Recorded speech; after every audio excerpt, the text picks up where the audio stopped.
orang nih Bang Saud. Kenapa itu? Bayar zakat sampai miliaran. Wah, mantap ya. Enak betul jadi orang kaya tuh. Bila kita jadi orang kaya ya, Bang Saud ya? Ya, soal kaya itu urusan Tuhan. Nah itu Allah yang nentukan kita bisa kaya atau tidak. Iya, biar banyak bayar zakat juga. Bagus kalau jadi orang kaya yang dermawan itu bagus. Oh iya. Tapi kadang-kadang Tapi kalau sudah duit banyak di kantong kita, di rekening kita, mulai bisikan setan itu, Del. kalau bayar zakat tuh kan banyak tuh di TV-TV, udah direkam dulu, kasih kan sedap tuh. Itu kalau kau mau caleg lagi kayak gitu. Zakat itu sesuatu yang tulus, memang gitu. sudah apa namanya itu kewajiban. Jadi kalau dipamer-pamer pula masuk TV, aduh, waktu itu kan kadang-kadang nggak setuju itu, Del. Kan banyak juga nih, tuh banyak. Kalau bayar zakat dia direkam-rekam tuh Mas Saud. Assalamualaikum. Waalaikumsalam warahmatullahi wabarakatuh. Ini Ustaz datang. Memang betul-betul sibuk betul dengan HP nampaknya. HP ini sekarang, Ustaz, kan bukan cuma kayak dulu untuk nelpon-nelpon gitu aja. Atau SMS. Sekarang ini segala informasi ya kan? Oh, semua bisa melalui genggaman HP semua. Informasi di Makanya genggaman. tadi tengok kan, duduk berdua, dunia sendiri-sendiri. Jadi ada pepatah baru, yang jauh rasa-rasa dekat, yang dekat rasa-rasa jauh hari ini. Tapi sepanjang bijak menggunakan, insya Allah itu bermanfaat. Iya. Tapi tadi kami tertarik itu ada berita ya, Adil ya. Ada orang kaya sampai zakatnya miliaran rupiah. Masuk TV kan, masuk berita. Wow. Memang enak kalau jadi orang kaya itu Ada lagu zaman kecil dulu, Masalah andai aku jadi orang kaya. Anda Resta itu. Anda Resta. Ingat betul saya itu. Aduh, jadi ini juga udah mau menjelang ya minggu kedua Ramadan ya, udah biasanya minggu ketiga udah mulai siap-siap zakat ya. Walaupun biasanya minggu kedua tuh banyak masjid sudah mulai apa tuh, Ustaz? Udah Mulai pengumuman ya, membentuk panitia amil. Saya pun kemarin diundang mau membentukkan amil zakat di masjid. Tapi ambil zakat di masjid. Iya, amil zakat fitrah kan biasa setiap tahun ada. Cuma saya ragu pula saya jadi ambil ini. Dia kan amil itu bukan hanya, kan banyak tugas-tugasnya. Mungkin Bang Saud mungkin termasuk amil yang tugas pendataan. Dia kan panitia amil zakat itu, selain tugasnya menerima, menghimpun zakat, juga masuk mendata, kemudian menghitung, mendistribusikan. Jadi mungkin kalau menghitung mungkin kita belum punya kompetensi lah ya untuk itu ya. Kemudian tapi kan mendata kan bisa, mendistribusikan kan bisa dari data yang ada. Mungkin itu. Jadi tidak semuanya menjadi panitia ambil zakat ahli soal menghitung itu. Jadi gini, itu pula saya bilang, saya nggak tahu itu, kurang ngerti saya. Kan kita orang awam nih. Waktu yang baik untuk bayar zakat fitrah tuh kapan kira-kira tuh, Ustaz? Waktu yang baik untuk bayar zakat fitrah. Kalau zakat ini kan ada dua nih. Ada zakat mal, ada zakat fitrah. Nah, kalau untuk zakat fitrah itu mulai dari tanggal 1 Ramadan sampai dengan khatib naik mimbar nanti di 1 Syawal. Oh, di 1 Ramadan itu udah boleh? Udah boleh. Bukan di akhir-akhir ya, minggu ketiga gitu, bukan? Di awal, makanya bagi bayi yang lahirnya malam pertama Ramadan, dia wajib membayar zakat fitrah, dibayarkan zakat fitrahnya. Kemudian yang meninggal di malam hari raya, itu wajib juga dibayarkan zakat fitrahnya. Atau yang meninggal di awal bulan Ramadan, tanggal 1, itu juga wajib dibayarkan zakat fitrahnya. Sudah masuk dari bulan Ramadan? Masuk. Cuman yang afdolnya adalah di akhir. Sebab tujuan dari zakat fitrah ini kan adalah zakatul fitri tuhrotal lis-shaimi tu'matan lil masakin. Zakat fitrah itu adalah untuk membersihkan puasa kita, menyempurnakan puasa kita, dan memberi makan orang miskin. Jadi diharapkan dengan zakat fitrah ini tidak ada lagi orang miskin yang kelaparan pada saat hari Idul Fitri. Idul Fitri. Karena Raya Idul Fitri ini kan istilahnya hari kemenangan, kebahagiaan. Apalagi kalau di Indonesia kan, meriah kali lah kalau Idul Fitri kan. Takbir keliling. Takbir keliling, artinya semua budaya kali ya. Mungkin kan bukan syariat, budaya bahwa kalau hari raya itu semua harus pakaian baru, ya kan, sepatu baru, rumah harus ada kue-kue, kan gitu kan. Ini manifestasi dari kegembiraan. Kegembiraan boleh ya? Boleh, cuman tidak berlebihan. Yang tidak boleh itu berlebihan.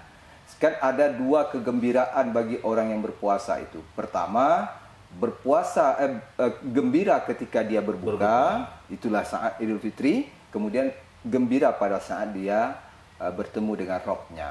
Jadi dua kegembiraan ini adalah bonus bagi orang yang bertemu dengan bulan Ramadan. Gitu. Nah, yang perlu diperhatikan itu sebenarnya Bang Saud, ketika Bang Saud jadi panitia, coba beri masukan kepada kawan-kawan yang panitia amil zakat itu. Seringkali panitia amil zakat ini lalai ketika menghimpun zakat dari masyarakat. Pertama, zakat fitrah itu hukumnya wajib bagi setiap orang, setiap nyawa, setiap individu itu wajib zakat fitrah. Nak kaya dia, nak miskin dia, nak laki-laki, nak perempuan, nak sehat, nak cacat, semuanya wajib, tanpa terkecuali. Nah, kemudian yang kedua, zakat fitrah yang paling afdol itu tadi di akhir, kemudian diberikan pertama kepada orang keluarga terdekat kita. Kalau yang memang termasuk yang berhak menerima.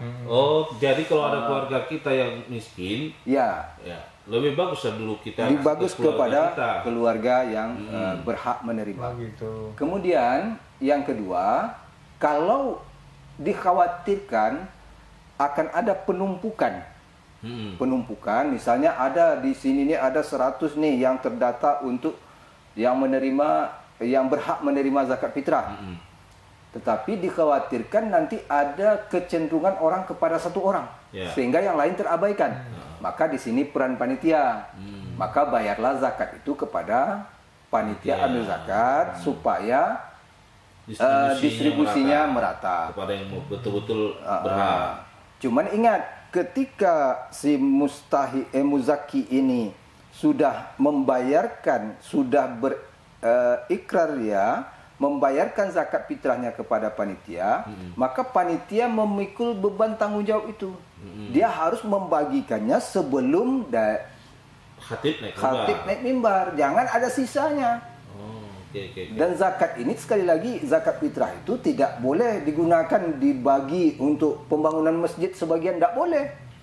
Karena tukhratan lis-shaimi tu'matan lil masakin, harus untuk orang-orang miskin. Jadi, Ustaz, zakat fitrah ini berbentuk beraskah atau uang? Mana yang bagus? Mana yang betul gitu? Ada sebagian pakai beras, ada sebagian pakai uang. Itu masih sering jadi perdebatan juga itu. Itu debatable ya. Cuman dalam kompilasi hukum Islam di Indonesia ada fatwa MUI yang sudah dikeluarkan. Terakhir itu tahun 2022 kalau tidak salah, fatwa MUI itu boleh dibayarkan dalam bentuk uang, dikompilasi dalam bentuk uang. Di kompilasi hukum Islam juga memang di hadisnya itu adalah dengan makanan pokok, tidak mesti dengan beras. Kalau Bung Padil makannya gandum ya dengan gandum gitu. Kalau makannya jagung, ya jagung. Nah, tapi mungkin makan jagung kan. Ini dikompilasi dengan di hukum Islam itu dibolehkan ditukar dengan uang yang seharga seberat 2,7 kg beras. Kalau sekarang lebih kurang 45.000 lah, lebih kurang. Cuman di sini ada beberapa kekeliruan yang kalau kita tengok. Pertama, ketika ada masyarakat bawa duit nih ke panitia, panitia siapkan beras, ya kan? Panitia siapkan beras, terus masyarakatnya beli dulu, dibelinya beras itu dulu, kemudian dia diterima, kemudian baru diserahkannya lagi beras itu mengangkat zakat dia, dia bayarkan zakatnya dengan beras yang dibeli tadi. Di sini kekeliruan pertama itu beras punya siapa? Ketika saya sudah menyerahkan kepada panitia, kan saya beli ini tadi dari panitia nih. kan sudah lepas hak panitia nih. Kemudian saya serahkan kepada panitia beras itu, maka dia bukan lagi menjadi hak panitia, tapi menjadi hak fakir miskin. Iya, beras itu. Tidak boleh panitia itu menjual lagi. Jadi kalau memang masyarakat kita mau menunaikan zakat fitrahnya dengan beras, ya langsung beras. Bawalah beras itu dari rumah. Nah, itu yang pertama kesalahannya, memperjualbelikan sesuatu yang di luar hak penuh dia. Itu tadi, karena itu sudah menjadi hak fakir miskin. Tidak ada hak panitia, tak boleh panitia itu menjualnya lagi. Yang kedua, ini kadang-kadang kan sehabis sholat tarawih, itu kita masih duduk-duduk, datanglah masyarakat jamaah membayar ke zakat fitrah. Kalau siang hari mungkin di teras. Tapi kalau malam, ba'da tarawih itu di dalam masjid. Larangan berjual beli di dalam masjid. Itu kita abaikan.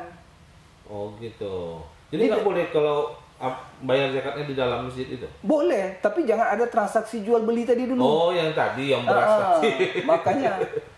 Ini dua kesalahan ini seringkali kita terjadi ya. Jadi kalau memang jemaah kita mau membayarkan zakat fitrah ini, maka bawalah zakat itu kalau memang niatnya dengan beras, bawalah berasnya dari rumah. Tapi ingat 2,7 itu patokan minimal.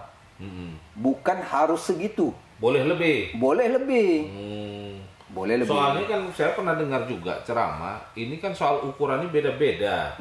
Yang istilah mood itu kan, ada yang bilang sekian, ada yang bilang ada 2,5. Ada 2,5, ada yang 2,7 kalau salah ya. Nah, itu kan beda-beda. Maka kalau dalam penunaian kewajiban, seharusnya kita mengambil batas maksimal. Kalau pengambilan hak, seharusnya kita mengambil yang batas minimal. Sehingga lebih kehati-hatiannya di sana. Berarti 2,7 minimal. 2,7. Kalau dalam fatwa MUI ya, dalam fatwa MUI. Nah, itu yang pertama zakat fitrah. Siapa yang berhak mendapatkan zakat fitrah ini? Itu ada dua pendapat ulama ini. Pendapat pertama, zakat fitrah itu hanya dikhususkan untuk fakir miskin. Siapa itu fakir?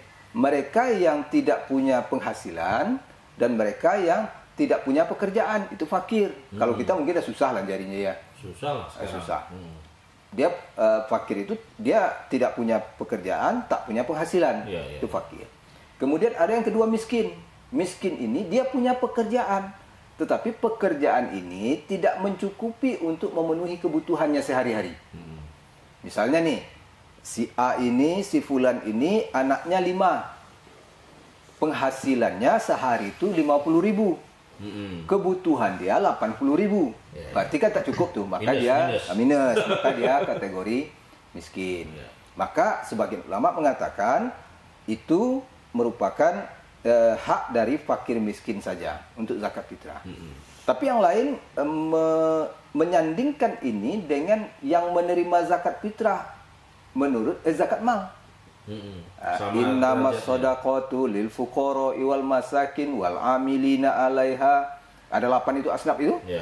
Itu mulai dari fakir, miskin, amil, ibnu sabil, kemudian al-gharimin, orang yang berhutang, kemudian wafir riqabi, wafir fisabilillah. Mereka yang berjuang di jalan Allah. Wabnis sabil, dan orang-orang yang sedang dalam perjalanan.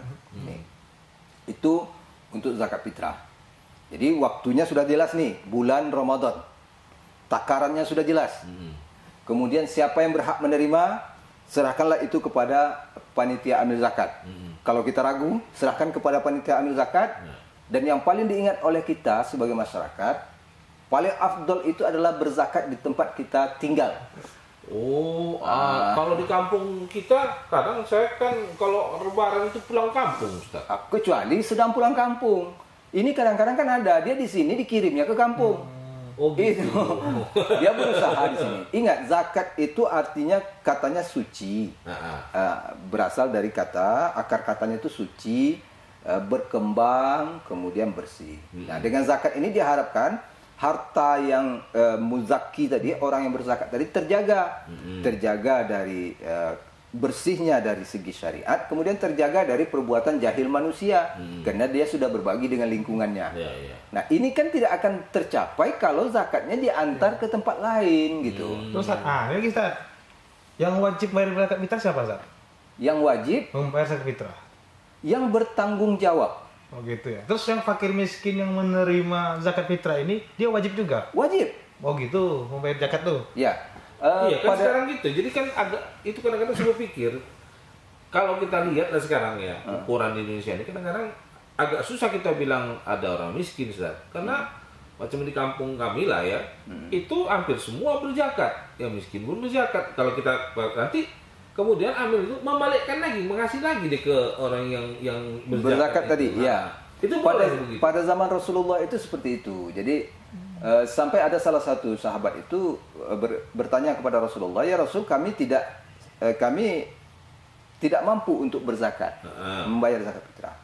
Maka Rasulullah katakan berikan beberapa alternatif. Kemudian terakhir Rasulullah berzakat kepada dia, kemudian sekarang kamu bayarkan zakatnya. Oh begitu. Ya. Karena dia pengen berzakat, tapi ini fardu ain. Maka itu wajib dibayar. Kalau tidak mampu tadi. Kalau betul-betul tidak mampu lain cerita ya. Kalau betul-betul tidak mampu, walaupun hanya dengan niatnya semampu dia tetap harus membayar zakat fitrah. Jadi gini kita, kan saya punya orang tua nih, dah tua, yang bayar zakat fitrah saya boleh? Harus. Oh gitu, boleh berarti ya? Harus. Tanggungan kita ya. Tanggungan kita, makanya siapa yang bertanggung jawab untuk membayarkan zakat fitrah itu adalah orang yang bertanggung jawab di rumah itu. Mencari nafkah kepala di rumah keluarganya. Yang mencari nafkah. Kalaupun misalnya ayah kita masih hidup nih, dia bekerja apa? Sebagai bakti kita bayarkan zakat fitrah untuk orang tua kita lebih bagus. Oh gitu. Tetapi kewajiban orang tua tidaklah mesti gugur gara-gara dia sudah punya anak yang sudah bekerja. Untuk dirinya sendiri untuk dirinya sendiri, untuk anak tadi sudah gugur dia. Ketika saya sudah bekerja, kewajiban orang tua saya untuk membayarkan zakat fitrah saya sudah gugur. Tetapi orang tua saya, karena saya bayarkan zakat fitrahnya, bukan berarti dia menggugurkan kewajiban dia, tanggung jawab dia untuk membayarkan zakat fitrah terhadap dirinya sendiri. Oh. Tetapi kan sudah dibayarkan, diwakili oleh anaknya, gitu. Gitu. Terus kita punya anak gadis nih, dia sudah bekerja umur 30 tahun lebih, belum menikah. Itu kewajiban kita sebagai orang tua atau dia bisa bayar sendiri? Seharusnya dia bayar sendiri. Oh gitu, dia bayar sendiri walaupun dia belum punya, nikah. Belum nikah. Kan katanya kalau anak gadis ini kalau belum nikah ada tanggung jawab orang tua. Ada kan? Dia kan sudah bekerja. Kecuali dia tidak punya penghasilan. Oh gitu. Tetapi sekali lagi ini harus disampaikan ke dia. Jangan main diam-diam aja. Nanti dia tak bayar, orang tuanya juga tak bayar gitu. Nah, itu baru satu tugas panitia amil zakat. Sebab ada tradisi di daerah kita ini, ketika bulan Ramadan ini juga digunakan momen untuk membayar zakat mal. Zakat harta itu tidak momennya tidak mesti harus di situ ya. Tapi ada yang menggunakan ukuran haul nisab itu di bulan Ramadan. Ada yang menggunakan itu.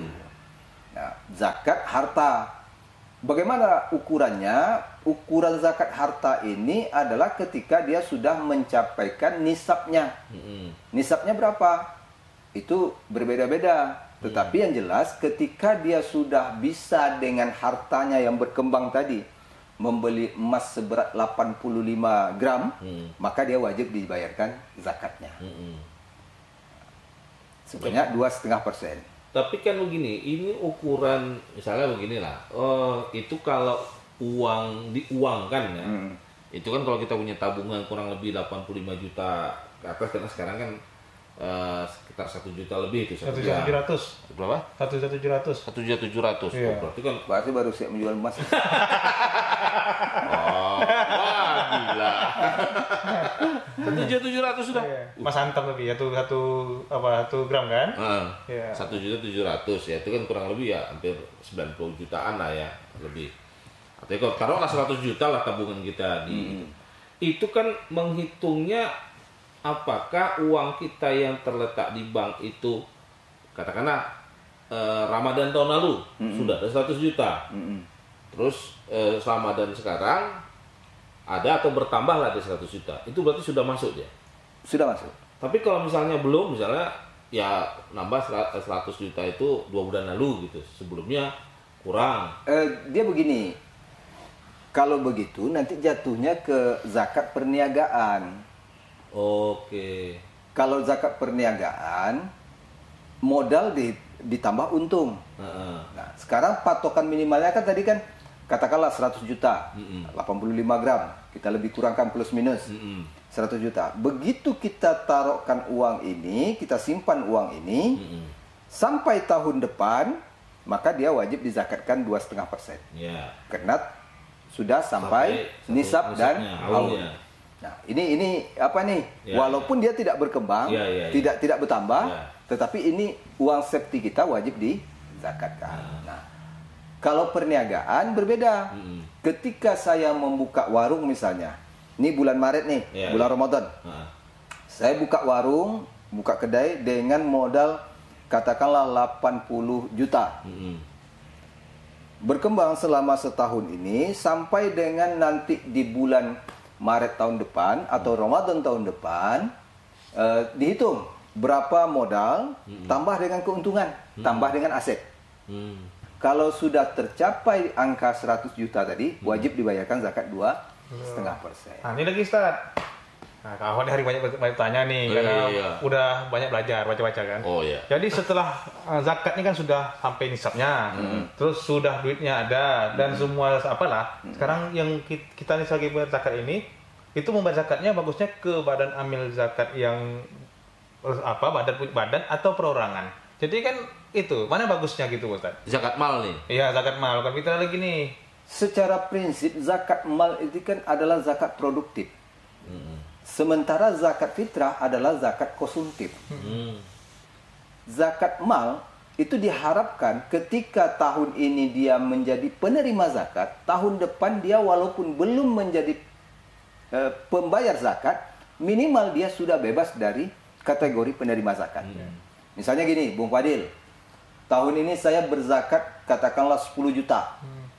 Setelah ditotal-total hartanya, dapatlah duit 10 juta untuk bayar zakat nih. 10 juta ini kalau dibagi ke banyak orang, maka dia mungkin akan dapat 500 ribu, 1 juta, dia akan menjadi konsumtif. Tetapi sebaiknya cari orang yang kurang mampu, yang tadi kategori yang 8 tadi. Kemudian kalau seandainya dia berpotensi untuk berniaga, untuk berusaha, berikan dia modal. Untuk berusaha. Sehingga dia menjadi produktif dia dalam zakat itu. Nah, ini juga ada kemarin saya dengar selintas atau gimana sih ya. Lupa-lupa ingat, tapi sebenarnya enggak walum lah, udah agak tua ini kan. Nah, jadi katanya yang amil zakat kalau di masjid itu zakat fitrah itu tak boleh menerima bagian, Ustaz. Apa betul? Sekali lagi yang dimaksud dengan amil itu adalah mereka yang mendata, menghitung, mendistribusikan. Nah, ini kita balik ke konsep dulu nih. Iya. Nah, ketika di masjid ada yang seperti itu, maka dia sudah disebut dengan amil. Kalau bahasa kasarnya itu orang yang mengurusi zakat itu.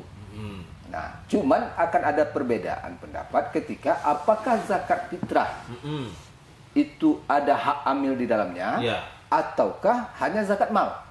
Itu sebenarnya perbedaannya, perdebatannya. Sekali lagi, kalau zakat fitrah itu tadi sudah jelas tadi tujuannya tadi. Zakatul fitri tukhratal lisoimi tu'matal lil masakin. Maka di pendapat pertama tadi, zakat fitrah itu tidak ada amilnya. Jadi berapapun terhimpun itu untuk orang fakir dan miskin. Nah, kecuali kalau pada saat yang bersamaan, biasanya ketika saya jadi panitia zakat atau pengurus masjid dulu, kita buat kebijakan begini. Uang zakat fitrah ini kita pisahkan nih. Jadi berapa terkumpul uang zakat fitrah, katakanlah 100 juta, maka ini kita bagikan secara tentu saja secara proporsional dan profesional. Kan tak mungkin juga semuanya bisa terpuaskan. Katakanlah yang ini anaknya 5, yang ini anaknya 4. Kan tak mesti kita bagi rata nih. Maka ini tugas dari panitia tadi menghitung berapa per jiwanya dia dapat di rumah tangga itu. Di rumah tangga. Nah, ini. Kemudian untuk yang tadi menghitung, mengantarkan dan segala macam, pada saat kebersamaan kan ada orang membayar zakat mal nih. Nah, kita ambilkan dari zakat mal, jatah dari untuk panitia amil tadi. Jadi seolah-olah panitia amil zakat fitrah tadi itu merupakan tugas tambahan dari amil zakat mal gitu. Jadi mereka mendapat hak. Cuma sekali lagi kita berharap, saya pernah menjumpai kejadian begini. Dia ketua masjid, masuk panitia Ramadan, masuk pula dia dalam salah satu imam di masjid itu. Ternyata memang bapak ini aktif dia juga ikut penyelenggaraan fardu kifayah. Dia juga istrinya masuk memandikan jenazah untuk ibu-ibu. Nah, ini dah 5 nih. Ketika pembagian zakat itu, karena tadi zakat fitrah itu juga dikeluarkan untuk amil, dapatlah dia jatahnya. Fisabilillah itu dia dapat 4 atau 3. Pengurus masjid masuk juga fisabilillah katanya kan. Kemudian jatah imam itu dapat juga lagi. Kemudian jatah memandikan jenazah itu dapat juga lagi. Istrinya dapat juga lagi. Dan ini yang harus kita hindari. Jadi kalaupun diberi sebagai bentuk penghargaan, ya satu aja lah, pilihlah salah satu. Sedangkan honor dari pemerintah aja tak boleh double. Iya. Pilih salah satu. Macam apa? Pukat harimau itu. Raup semua. Jadi sekali lagi itu ada hak orang lain. Iya. Yang mereka ini mungkin bagi kita uang 100.000 itu mungkin sekali duduk minum kopi kita cuman. Bang Saud. Tetapi bagi mereka yang betul-betul di bawah garis kemiskinan itu 100.000 itu bagi mereka itu sama sebesar tempayan, sebesar apa? Tampi sama dia. Besar sama dia. Jadi kan pernah itu kejadian Rasulullah itu ketika pulang dari masjid dia bertemu dengan anak-anak yang anak-anak lain gembira, dia terus ini kan ceritanya itu. Karena jangan sampai ada saudara kita di saat kita bergembira di hari kemenangan itu, ada sebahagian saudara kita, tetangga kita, kerabat kita yang justru pada saat itu tak bisa bergembira. Mohon maaf, mungkin kategori gembira ini berbeda antara orang dewasa dengan anak-anak. Orang dewasa mungkin dia sedihnya karena dia tidak bisa memberikan anaknya berobat selera pada pagi raya.